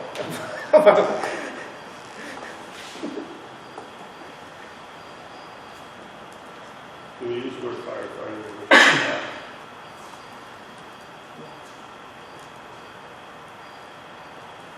I'm just asking, it's a technicality, though, it's Well, the SAFER grant is primarily based on firefighters. Yes, hiring firefighters. Because if you start saying you're hiring staff, then you're hiring EMS, which then gets you into a lot of trouble with the. well, that's what you're saying hiring staff. Firefighters. Did I say? You said staff. Oh, I'm sorry. You're right. No, you're right. Started over again. Yes. Take 16. We're gonna skip all these other takes, just, Yep, no, I want to get this done right so that it's, we'll get it right. You got something for? No, oh, okay. I just want to make sure we get it right so make a motion to approve the FEMA SAFER grant and hire 4 additional firefighters in compliance with the grant. Firefighters hired will sign acknowledgement at hire for up to 3-year period covered by the FEMA SAFER grant. Noting employment past grant funding is not guaranteed beyond. Really? You know what I get this time. You just used the word guaranteed. Okay? No, and I'm just, Okay. okay, so I almost got the impression that I'm guaranteed for 3 years. Okay. So So employment past grant is It's based not on grant their, funding. it's the funding for their position, not specifically them.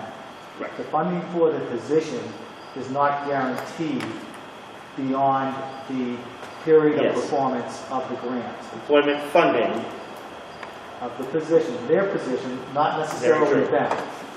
correct. If we come up with different funding, then it could go on. So, in all honesty, you can take that first sentence and wipe everything else out, because in the very first sentence you say, in compliance with the grant. That makes everything else you're stating there redundant. We're hiring them, we would hire them in compliance with the grant. That states everything. And I'll just throw another example out there. What happens if firefighter Gillen retires in that 3 years? Now, we take one of those people and replace them. I don't think we can, Well, we can move that person into the full-time position, but are we able to Well, they are backfill full-time against the, Yes.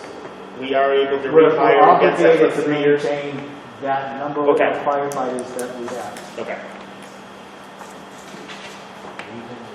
have to sit in the front row. When you want to take a shot, just do it, I'll take it. I will just make a motion to approve the FEMA SAFER grant for 4 additional firefighters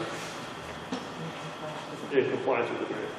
I still want that agreement in there for me to say yes. You know what? Make a motion, get it approved, and then the committee can make a motion separately that we will have, that you will instruct me to have them sign a notice of acknowledgement that their position is not funded, guaranteed funded beyond the performance period of the grant. Keep it separate from the I think safety grant itself. from my perspective of this, whether it's good, bad, or indifferent, a lot of people think differently on all kinds of things. To represent the public, I would want in the motion, in there as part of the motion, so that we're showing on behalf of the public we are looking out for that part of the equation. That's just, What happens if we find out that that portion of it is illegal in the labor laws?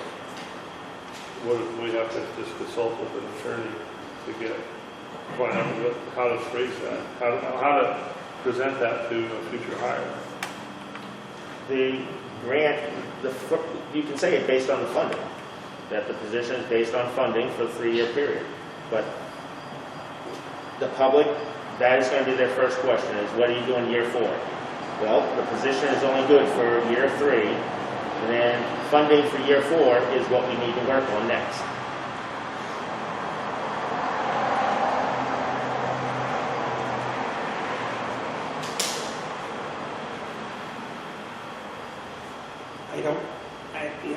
There again, legally, I don't think we've done anything illegal, right, by putting that in there. I mean, you're right, we just open up the best interest thing.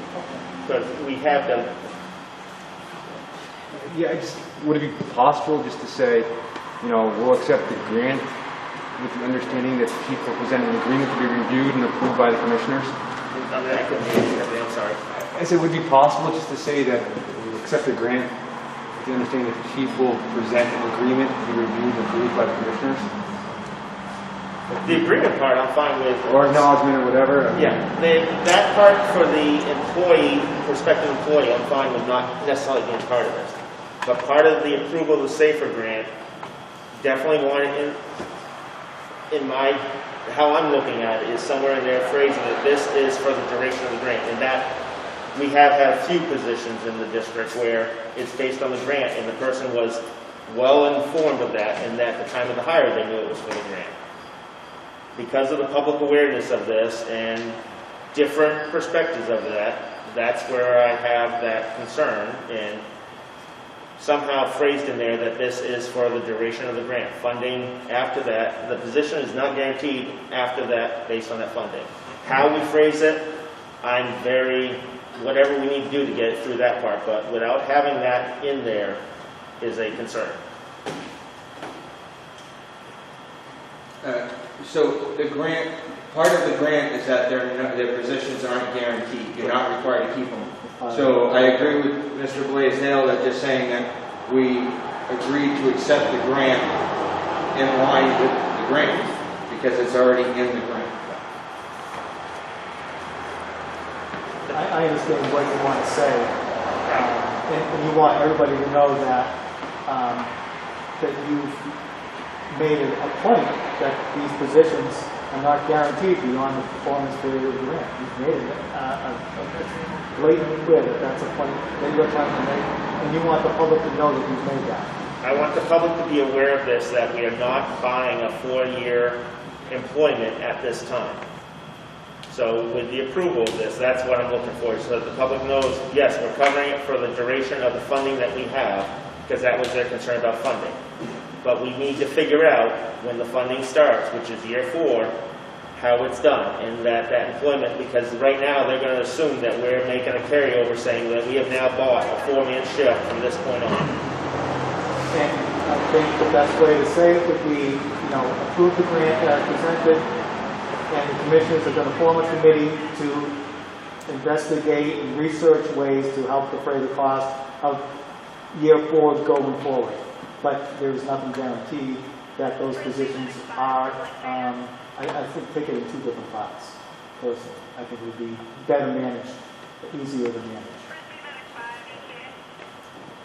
Because if we accept the grant, I have to comply with the terms of the grant. There's no 2 ways about it. And there's heavy oversight on the grant, and they won't let us not comply with it, to be honest with you. Why not? I question the comment with respect to the taxpayer assuming something. What you assume, you know what you assume, I know what I assume. For you to characterize the district voter as being someone who would assume something, I think is an overgeneralization. I think every person in the district would assume something. Not necessarily what you're saying they would assume, but they would assume something. So I would be careful with this generalization of the entire district voter population assuming something. It's not the entire, and you're correct, it's not the entire population. There's percentages of the population that feel a different way. But is it their assumption that this is going on forever? Or is it their knowledge that this is going on for 3 years, and that at that 4th year, we are going to have a different plan? Because those are 2 different things. If you're saying that there's an assumption that this is ongoing forever, then maybe we should be addressing those taxpayers such that they understand that this is not ongoing. Thank you. Just to point out, Mr. Silly, your concerns and what your point and what you're trying to get across will be permanently available in the minutes and in the video. So your concerns are on record.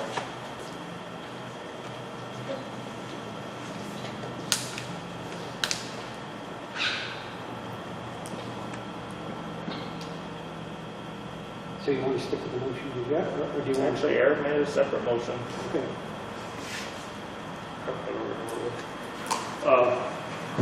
Make a motion to approve or accept the safer grant.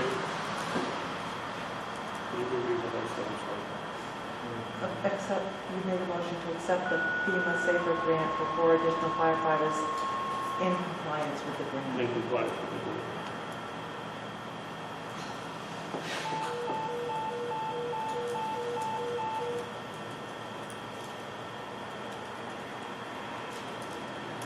And they were getting, I'd like something in there that, people, nobody's ever read the grant, I don't believe. A lot of people have read this. And it, there again, without getting into detail, reading the whole thing, it does not specifically say 3 years. Oh, yeah. Yes. I know, but how For the would people who read the grant, you're how right. would the guy across the street, if he never read it, he would not know It's that? in the minutes, and it's on the tape. I mean, would it be It's a possibility if been we put it repeated. online, like an excerpt online or something, on the website? You know, it's a funding opportunity on the website too. I mean, they had the opportunity to read the minutes, they had the opportunity to watch the video, because the day after your meetings, the video goes up on the website. So the availability is there, and this has been discussed a lot.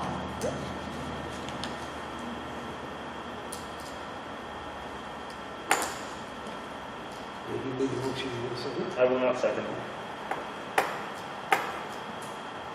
Not the way it's No, I phrased. want something in there to simply say, you're right, I do too, I just. What if you add something about conditional employment for a period of up to 3 years? Is the concern that by saying 3 years, you're going to guarantee this person a job? I guess I don't understand the hang-up by adding what Mr. Silly's asking for. What if you worded it to accept the FEMA Safer Grant for 4 additional firefighters for up to, in compliance with the grant for up to 3 years? The grant runs for 3 years. In compliance with the 3-year grant.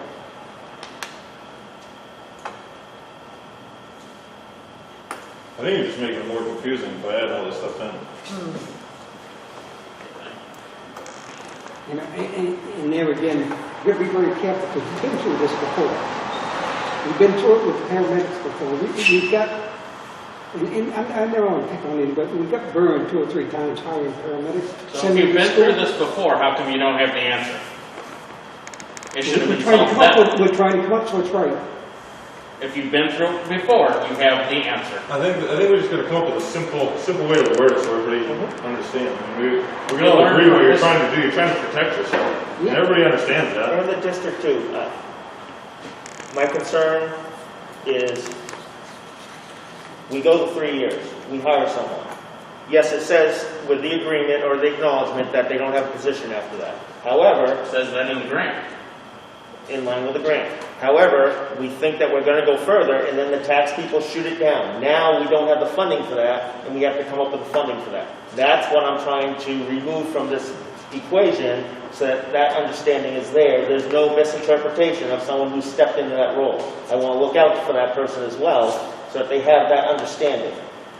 I'm not trying to set someone up for failure. So at 3 years, that person knows that we need funding, or without a funding source, they're going to be out of a position if the town people choose to vote that way. Yeah, so I respect, I guess I'm just, you and I probably have common sense and read the minutes and so on and so forth, and we know that there's going to be a committee or the budget committee and the commissioners working together to come up with a plan to present to the voters in the 4th year. So I guess that's what I'm getting hung up on, is like, we would hope that everybody's got the same common sense to not go on one sentence of information, to go on the whole picture. I guess that's my confusion, is like, there's only so much. I have a common question scenario. And I'm wondering if your phrasing is being too restrictive. So just follow me, because I like to use these guys as examples, okay? So I have firefighter Gillen, I have firefighter Duncan, and I have firefighter Blaisdell. Those are our regular people. They've been on the shift with our staff for 10 years, okay? Now we have let's just say they're the A shift, okay? And now we hired, not fire, firefighter Zuber as part of this grant, okay? Now, firefighter Blaisdell decides that he likes the greener pastures of Canterbury, and he moves to Canterbury to be part of their fire department, okay? Now we have a vacancy. I'm almost getting the impression that the way you're phrasing it, I can't take firefighter Juber, who is our hire in the grant, and move him to fill firefighter Blaisdell's departure. Because you're saying that these firefighters, is it the fourth person? Is it, instead of just saying that these firefighters, I'm getting the impression that we're restricting that, okay, now we actually have to go out and recruit. We're going to have to go out and recruit again, but we can't take firefighter Uber and, put him on. I'm looking at the I know we don't want to use staffing, but the line staffing level of a 3-man shift to a 4-man shift is contingent in maintaining that contingent based on the funding or funding source. I don't want someone hired in as a fourth staff member of that shift, even if, okay, we move them around, great, and we bring someone else in. All the power if we can do that. I don't want at 3 years and 1 day to say, sorry, you're fired because we don't have the funding. I want to maintain the people and look out for the people. I'm very respectful of that. Well, I think that, using that would be the suggestion where we as commissioners have to come up with a committee of some sort. What's our planning going to be?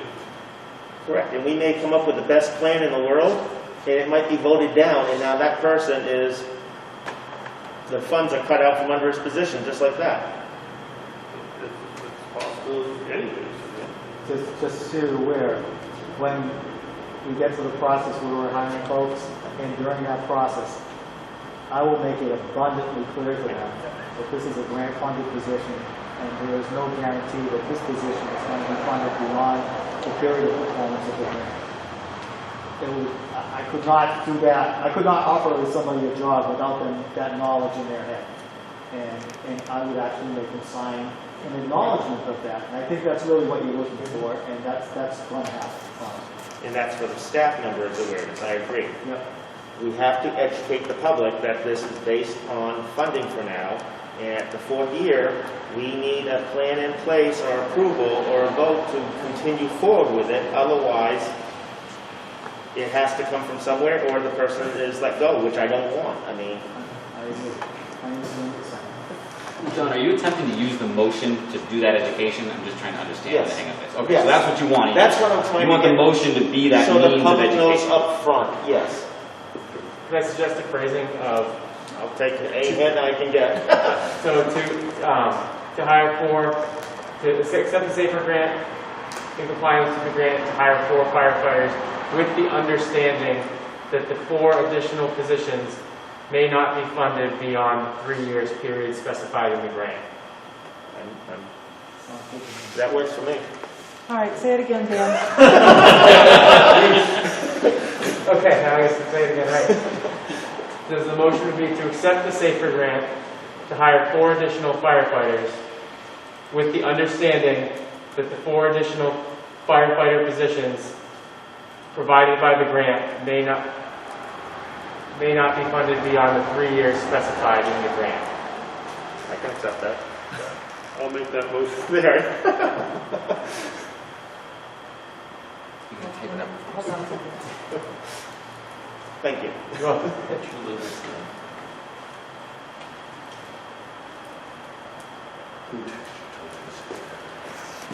All right, so to accept FEMA safety grant and hire 4 additional firefighters with the understanding that the 4 additional firefighters' positions may not be funded beyond the Term of the grant. term of the grant.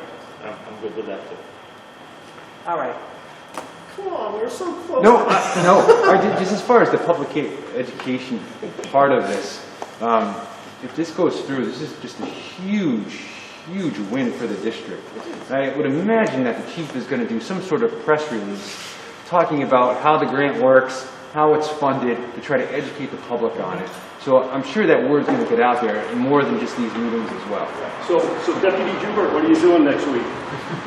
I guess, yeah. Who seconded the motion? I will on that, yes. You're adding PR to your resume?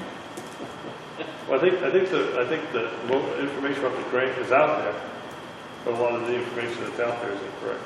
Correct, and that's what we're trying to make sure the. But that's because a lot of people did not realize that the grant was not a guarantee to hire that employee. Right. Okay, so we're all set. Motion's been made and That's seconded. seconded. Discussion time? It's over. It's okay. I'm good. I'm good on this one. All those in favor? Yes.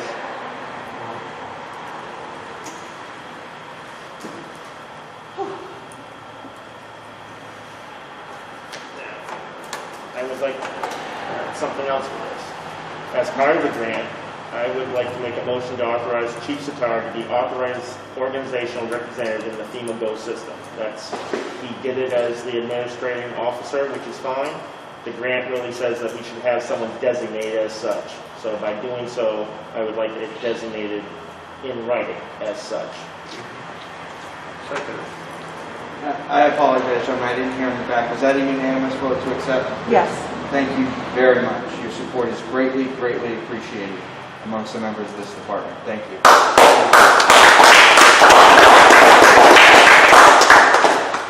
And so this is more of a housekeeping thing from when I read the grant. I don't have that in writing, so I spoke with the chief, so. Okay, it's been moved and seconded. All those in favor? You got that too. Thank you very much, gentlemen, and now the hard work begins. And I hope we're all up for it, because I know I am. Do we accept it like tomorrow? So I'm nervous about this thing saying that. Yes, I do too. Yes, you can accept it now. I'm very as nervous it about is. this saying the 12th. I agree. So the day I sent you the email, the day I was notified, and it's 30 days from that Which was date. like the 20th or 21st, and so we have until the 20th. But still. But again, I will accept it. Yes, And please. it will take place. Thank you again. What else you got? I'm working tomorrow, I'll make sure you accept it. Okay, if there's no other. I do know one thing. I should do other business just in case. Yeah, I actually was approached by someone today, and it has to do with the burn. Where's the water coming from?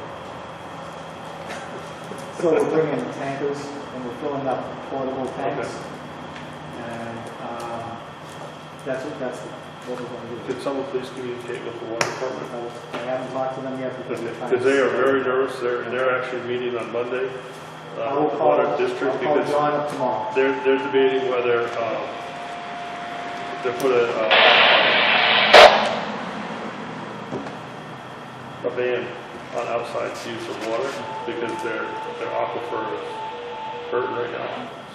So you're going to use full tank and tanker operations. What's going to be your water supply to restock that? The river? Not a hydrant system. Well, the plan is really that we'd like to use the hydrant system just to maintain the levels, not flowing like 1,000 gallons a minute, just like trickling to maintain the levels of the tanks as we use the water.